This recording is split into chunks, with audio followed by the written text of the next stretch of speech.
صلی اللہ علیہ وسلم نے فرمایا یہ اللہ تعالیٰ کا فضل ہے، وہ جسے چاہتا ہے عطا فرماتا ہے۔ تو بہرحال یہ بھی اللہ کا فضل ہوتا ہے کہ اللہ سبحانہ وتعالیٰ کسی کو نیک عمل کی توفیق دے دے۔ مواقع تو سب کے پاس ہیں، لیکن ہر کوئی اس موقع سے فائدہ نہیں اٹھاتا۔ سوچئے وہ کون سی رکاوٹیں ہیں، وہ کون سی رکاوٹیں ہیں جو ہمیں نیکی کے کام میں پیچھے رکھتی۔ تو اگر آپ غور کریں گے تو سب سے بڑی رکاوٹ خود ہمارا اپنا نفس ہے، اس کی خرابیاں، اس کی انا، اس کے جھگڑے، منفی سوچ، منفی گفتگو، اللہ کی نافرمانیاں، حرام کاموں میں پڑنا، یہ وہ تمام امور ہیں جو انسان کو نیکی کی طرف بڑھنے نہیں دیتے۔ نفس کی خواہشات اور لذات اور دنیا کے بارے میں لمبی امیدیں رکھنا، یہ آخرت کے لیے کام نہیں کرنے دیتی۔ تو ہم میں سے ہر شخص، جیسے پچھلی حدیث میں آپ دیکھیں کتنی زبردست طریقے سے ختم ہوئی تھی، کیا آتا ہے اللہ نے تمہارے اعمال گن گن کے تمہارے لیے رکھے ہیں اور ان کو پورا کر کے تمہیں دے گا۔ تو جو وہاں جا کے نیکیاں پائے تو اللہ کی تعریف کرے کہ اللہ نے ہمارے لیے سنبھال کے رکھی۔ ہم تو کرتے جا رہے تھے اور بھولتے جا رہے تھے، لیکن اللہ سبحانہ تعالیٰ نے ان سب کو سمیٹا، گنا اور محفوظ کر کے رکھ دیا۔ کتنا شکر کرنا چاہیے اللہ تعالیٰ کا۔ اور پھر کیا فرمایا کہ اگر کوئی اس کے علاوہ کچھ اور پائے، یعنی نیکی نہیں اس کو ملی وہاں، تو کیا کرے؟ فلا یلومن الا نفسہ، اپنے آپ کو ملامت کرے۔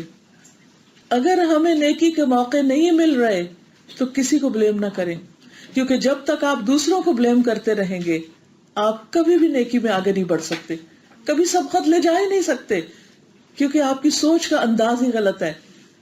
آپ اس راستے پہ چل رہے ہیں جو منزل تک پہنچا ہی نہیں سکتا۔ فلا یلومن الا نفسہ، صرف اپنے آپ کو بلیم کریں۔ حالات کا رونا نہ روئیں، لوگوں کی شکایتیں مت کریں، یہ دیکھیں کہ آپ میں کیا کمزوری ہے، آپ میں کیا کوتاہی ہے، آپ کیوں نہیں اس مقام تک پہنچ پا رہے جس میں دوسرے آگے نکلتے جا رہے ہیں۔ اپنی غلطیوں پر روئیں، توبہ استغفار کریں اور اللہ سبحانہ تعالیٰ سے نیکی کے مواقع اور فضل مانگیں۔ اور اگر اللہ تعالیٰ نے معاف کر دیا تو پھر کچھ دور نہیں، کچھ دور نہیں۔ اس کے لیے بہت ضروری ہے کہ ہم ایک طرف اپنے نفس کا محاسبہ کریں، دوسری طرف اللہ تعالیٰ سے دعا کریں کہ اللہ تو ہمیں ہماری غلطیاں دکھا دے، ہمیں نظر آ جائیں اور ہم ان کو مان بھی جائیں۔ کیونکہ بعض اوقات اگر کوئی ہمیں ہماری غلطی دکھاتا ہے تو ہم الٹا اس پر ناراض ہو جاتے ہیں، غصہ کرنے لگتے ہیں کہ تم نے یہ کہا ہی کیوں، یہ کیسے ممکن ہے، اور اپنے آپ کو تاویلیں دینے لگتے ہیں کہ یہ بات تو اس وجہ سے اور یہ ہم یوں اس وجہ سے کر رہے ہیں۔ تو یہ بھی دعا مانگے اللہ تعالیٰ سے کہ اللہ پھر ان غلطیوں کے، ان کوتاہیوں کے اعتراف کی توفیق دے، اور پھر ان پر توبہ کی توفیق دے اور ان کی اصلاح کی توفیق دے، تاکہ ہم محروم نہ رہ جائیں، پیچھے نہ رہ جائیں۔ دنیا میں بھی جب انسان کو کوئی سیٹ بیک ہوتا ہے یا کوئی کسی وجہ سے وہ پیچھے چلا جاتا ہے کسی دنیا کے ہی کسی معاملے میں، مال و دولت میں، اولاد میں یا کسی بھی چیز میں، تو یہ چیز اس کو کتنا بادر کرتی رہتی، کتنا پریشان رکھتی۔ لیکن یہ تو چند دن کی بات ہے نا، آپ نے دیکھا ہوگا کبھی ہم ایک مسئلے میں پریشان ہوتے ہیں، پھر وہ حل ہو جاتا ہے تو دوسرے میں ہونے لگتے ہیں، تو تیسرے میں۔ دنیا کا سلسلہ اور نظام تو ایسا چلتا ہی رہے گا، لیکن اصل چیز ہے آخرت۔ یہاں تو اگر پیچھے رہ بھی جائیں تو تھوڑی اور پش دے کے ہم آگے بڑھ جاتے ہیں، لیکن آخرت میں تو کوئی پیچھے رہ گیا تو اسے کوئی چیز آگے نہیں کر سکتی، وہی ملے گا جو کر کے بھیجا ہوگا۔ تو اس لیے ہمیشہ نیکیوں کے لیے حریص رہنا چاہیے، جیسے صحابہ کرام نیکیوں کے لیے حریص تھے، شوق رکھتے تھے۔ اور یہاں پر جو وہ نبی صلی اللہ علیہ وسلم کے پاس مل کر آئے اپنے مسئلے کے حل کے لیے، تو ان کا مقصد حسد کرنا نہیں تھا اہل مال سے۔ اس سے صحابہ کرام کی خوبی پتہ چلتی تھی کہ مال ان کے نزدیک کوئی بڑی اہمیت نہیں رکھتا تھا۔ انہوں نے یہ نہیں کہا کہ یا رسول اللہ صلی اللہ علیہ وسلم کچھ لوگ تو اتنے مالدار ہیں اور وہ تو ایسا ایسا کر رہے ہیں، ہمیں کوئی نسخہ بتائیے کہ ہم بھی مالدار ہو جائیں، اوور نائٹ ہم بھی کوئی کروڑ پتی ہو جائیں۔ ایسا کچھ نہیں انہوں نے پوچھا، انہوں نے پتا تھا یہاں اگر بلینئر بھی ہو گئے تو سب کچھ ادھر ہی چھوڑ کے جانا ہے نا، سو واٹ اگر اسے خیر کے کام میں نہیں لگایا۔ نہ انہیں اللہ کی تقدیر پر کوئی اعتراض تھا کہ ان کو کیوں مل گیا، ہمیں وجہ بتائی جائے، ایسا بھی نہیں۔ ان کا فوکس کیا تھا، فوکل پوائنٹ آپ دیکھیں، ان کی عقل مندی کیا تھی، سمجھداری کیا تھی کہ پھر ہم کس طرح نیکی کمائیں، ہمیں کوئی طریقہ بتا دیا جائے کہ ہم بھی اس درجے کو پہنچے۔ ان کا مطلوب اور ان کا مقصود کیا تھا؟ جنت کے اعلیٰ درجات، کہ وہاں تک پہنچنے کا طریقہ بتا دے، whether it is through مال اور something else، کیونکہ اصل میں تو جانا وہاں چاہتے ہیں ہم، اس کا شوق ہے. تو عزیز بہنوں، سوچئے ہمیں کس چیز کا شوق ہے، ہماری تڑپ کیا ہے، ہم کہاں پہنچے، ترقی کے کس مقام کو، کس درجے کو، کس ہائٹ کو، کس بلندی کو، اور کس چیز میں چند دن کی ہے یا ہمیشہ رہنے والی ہے. تو مالداروں سے آگے نکلنے کا شوق سب کو ہونا چاہیے، لیکن صرف مال میں نہیں، اور چیزوں میں.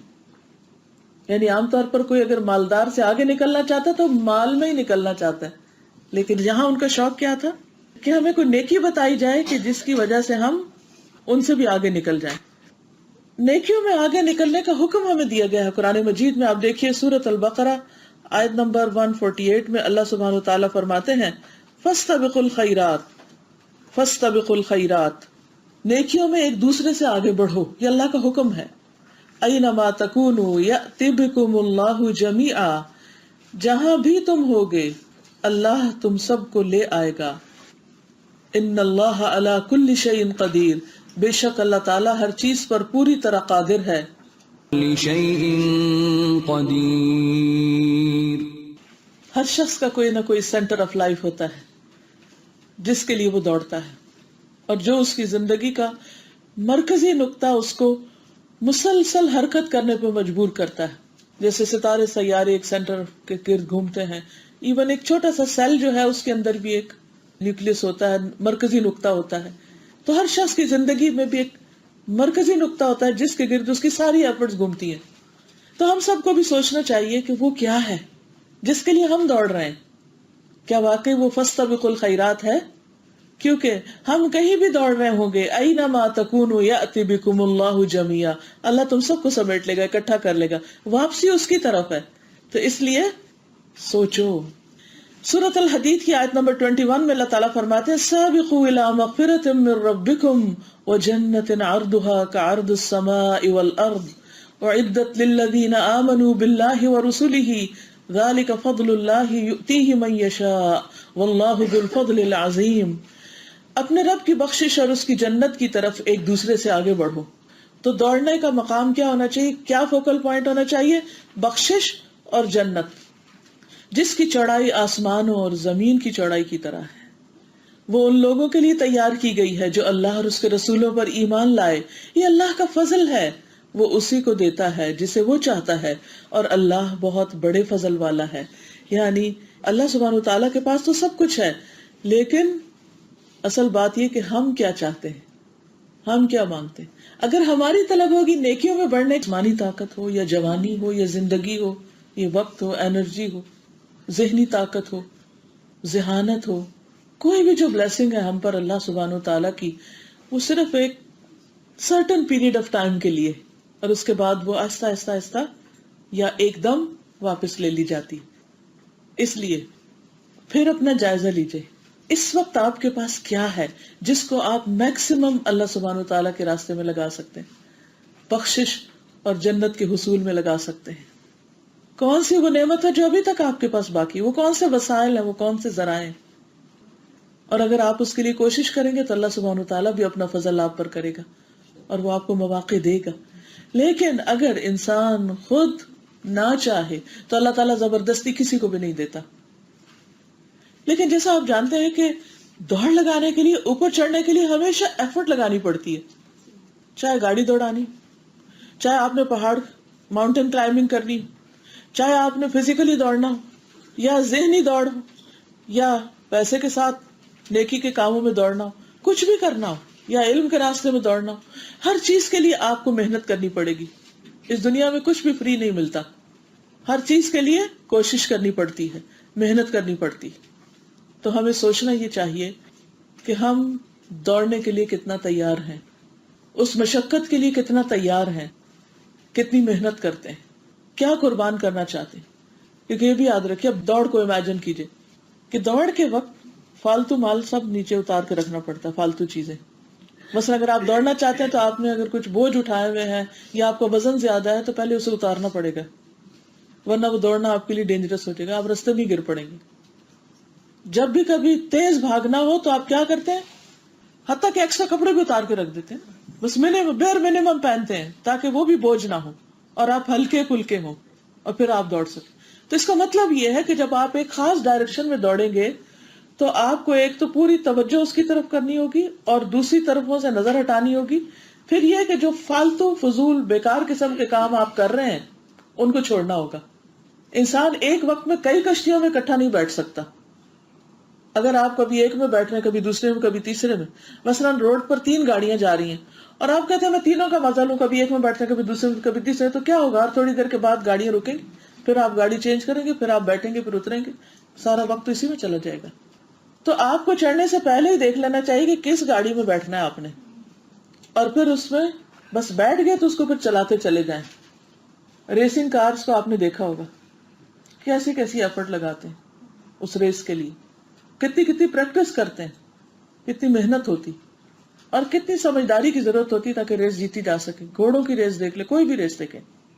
تو اگر ہم اس ریس میں شامل ہونا چاہتے ہیں مغفرت اور جنت کی, تو پھر ہمیں دیکھنا چاہیے کہ کون سی چیزیں رکاوٹ ہیں, کون سی چیزیں چھوڑنی ہوگی اور میں چھوڑ سکتی ہوں, اور کن چیزوں کو مجھے پرائرٹائز کر کے ان کے اوپر فوکس کرنا ہے تاکہ میں منزل تک پہنچ سکوں, which is very very important. انبیاء علیہ السلام کیوں چنے ہوئے لوگ تھے؟ کیونکہ ان کی زندگیوں میں نیکیوں کے لیے رغبت تھی اور نیکیوں میں دوڑتے تھے. ان کا سارا تھکنا نیکی کے کاموں میں ہوتا تھا, اور سلو موشن نہیں تھے کہ ہاں اچھا کر لیتے ہیں جب ہمارے حالات اچھے ہوں گے. ایسے لوگ حالات کا انتظار بھی نہیں کرتے. انہیں جب نیکی کے موقع کا پتہ چل جاتا, نیکی کی جگہ کا, نیکی کے کام کا, تو پھر وہ فوراً اس کے لیے متحرک ہو جاتے ہیں. سورۃ الانبیاء 89 کو پکارا, اے میرے رب مجھے اکیلا نہ چھوڑ, تو سب وارثوں سے بہتر ہے. تو ہم نے اس کی دعا قبول کی اور اسے یحییٰ عطا کیا اور اس کی بیوی کو اس کے لیے درست کر دیا. بے شک وہ نیکیوں میں جلدی کرتے تھے. ان کی خوبیاں کیا تھی؟ وہ نیکیوں میں جلدی کرتے تھے اور ہمیں رغبت اور خوف سے پکارتے تھے, اور وہ ہمارے لیے عاجزی کرنے والے تھے. کانوا لنا خاشعین, یعنی جو عاجز مزاج ہوتا ہے, جو جھکنے والا ہوتا ہے, وہی دوڑتا ہے. دوڑنے سے پہلے آپ نے کبھی پوزیشن دیکھی دوڑنے والوں کی؟ کیسے کھڑے ہوتے ہیں؟ ایسے تھوڑی کھڑے ہوتے, اکڑ کے, الرٹ, پوری طرح فوکسڈ, اور کان لگا کے کہ ادھر سے سیٹی بجے تو ادھر دوڑ پڑے, ادھر ادھر نہیں دیکھ رہے ہوتے. لیکن یہ خوبی صرف انبیاء کے ساتھ نہیں تھی. نبی صلی اللہ علیہ وسلم نے فرمایا میری امت کے ہر دور میں سابقون ہوں گے. فالسابقون السابقون اولئک المقربون, اور یہی دوڑتے دوڑتے دراصل اللہ کا قرب حاصل کر لیں گے, جس سے آگے کوئی خوشی ہے ہی نہیں, کوئی سکون اور اطمینان ہے ہی نہیں, اور اس سے بڑی کوئی خوش قسمتی بھی نہیں. تو اس لیے ہمت نہ ہاریے کہ او نو, وہ تو پہلے دور کے لوگ تھے اور ان کے پاس تو بڑا ماحول تھا اور بہت مواقع تھے اور ہم کچھ نہیں کر سکتے. نہیں, ایک تو یہ منفی سوچ نکالی کہ ہم کچھ کر نہیں سکتے. سب کچھ کر سکتے ہیں, بس یہ کہ اس کی قیمت دینے والے بنے. سب کچھ ہو سکتا ہے لیکن اس کے لیے جو مطلوبہ ایفرٹ ہے وہ ہم لگائیں. بہت سے لوگ بلند منزلوں اور بڑے درجوں کا شوق رکھتے ہیں دنیاوی اعتبار سے بھی, لیکن اگر وہ اپنی بات میں سچے ہوتے ہیں تو پھر اس کے بعد کیا کرتے ہیں؟ لگ جاتے ہیں نا. کوئی اگر یہ کہے کہ میں دنیا کا نمبر 1 میڈیکل اسپیشلسٹ بن جاؤں جیسے کڈنیز میں, تو کیا کرے گا؟ وہ صرف ڈریم دیکھے گا, سویا رہے گا کیونکہ اور ڈریم دیکھوں نہیں, پھر وہ ہر طریقہ اختیار کرے گا جس سے وہ اپنی منزل تک پہنچ سکے. تو ویژنریز ایسے ہی ہوتے ہیں نا کہ جو اپنے لیے گول سیٹ کرتے ہیں اور پھر اس کے لیے اتنی محنت کرتے ہیں, اس مقام تک پہنچنے کی قیمت دیتے ہیں. قیمت سے مراد صرف پیسے نہیں ہوتے, قیمت سے مراد مطلوبہ ایفرٹ. آپ دیکھیں ہم میں سے ہر شخص جب حضرت ابوبکر کا حال پڑھتا ہے اور ان کا درجہ جانتا ہے, پھر حضرت عمر کا, پھر حضرت علی رضی اللہ تعالیٰ, حضرت عثمان, سارے صحابہ کا, صحابیات کا, تو ہم میں سے ہر ایک تمنا کرتا ہے کاش میں وہ ہوں, کاش میرا بچہ ایسا ہو, کاش ایسا ہو. لیکن انہوں نے جو قربانیاں کی, انہوں نے جو کوششیں کی, کیا ہم وہ کرنے کو تیار ہیں؟ جو کچھ انہوں نے اللہ کے راستے میں دیا, کیا ہم بھی دینے کو تیار ہیں؟ ادھر ہمارا دھیان ہی نہیں جاتا. ہم صرف تمنائیں اور آرزویں کرتے ہیں. تو کوئی کام صرف تمنائیں کرنے سے تو نہیں آتا. تو اکثر لوگوں کی تمنائیں بہت بڑی بڑی ہوتی ہیں لیکن اس کے لیے محنت نہیں کرتے, ادھر ادھر کی چیزوں میں بھٹکے رہتے ہیں اور اصل کو بھول جاتے ہیں.